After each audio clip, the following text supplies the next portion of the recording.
Hello guys, good afternoon. Andito po tayo sa aming munting farm.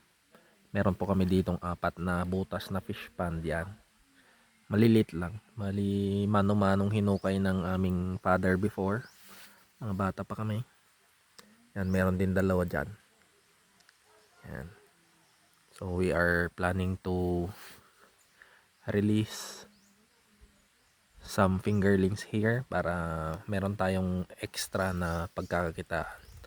And hopefully maging productive siya. So yung tubig po nito ay galing sa mismong creek.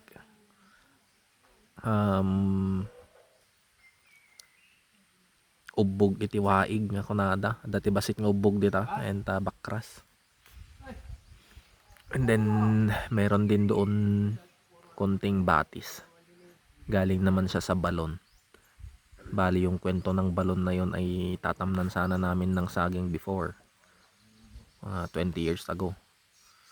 Kaso nung habang naghukay kami, meron isang bato, pagkatanggal ng bato, meron siyang tubig.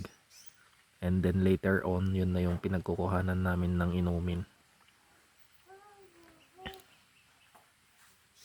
Yan, so bali dito na po kami lumaki. For 30 long years. Nandito na po kami. Pero dito na ako pinanganak. So it means nasa 35 siguro, 35 years nandito na yung parents ko. Diyan naman sa taas, yan, marami pong mais diyan. Tinanim ng aking younger brother. Bali ang ginamit nilang binhi ngayon ay Corn World. And hopefully maging siya, productive. The weather is good, walang mga bagyo. And they are ready to harvest na. Siguro at least mga 1 week or 2 weeks pa. So lahat kaming magkakapatid ay nandito ngayon. Konting lang, salo-salo ba.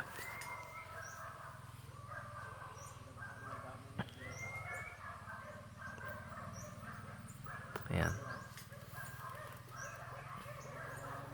So nag-spray po yung aming panganay dito ng herbicide para mamatay yung mga nagkalat na damo. Dahil siya pa nakaagaw ng ating mga rambutan. Kasi season na naman ng rambutan, baka next month magbubulaklak na tong mga to. So we will be spraying some foliar fertilizer to this one, to our plants, para sa ganun ay maganda yung kanyang mga bunga. So ang gagamitin natin ay yung mga old school ba na foliar, yung crop giant, para mura lang